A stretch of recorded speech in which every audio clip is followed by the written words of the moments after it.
Ngayon makulimlim na umaga mga ka-farmers. Diyan kami, nagbilad kami kasi medyo sumikat naman yung araw. Yan, nailagay na namin yan. At panay ang halo namin para matuyo agad. Yan, pinahalo ko ng pinahalo dyan sa ating batuta.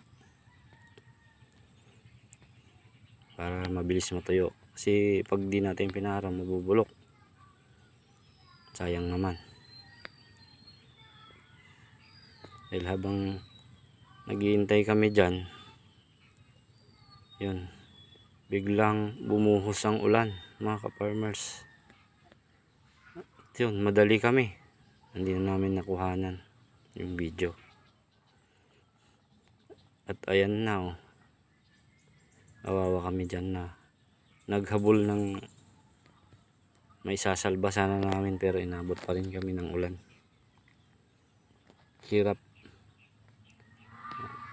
Imbis na makapagpatuyo tayo, lalong nabasa.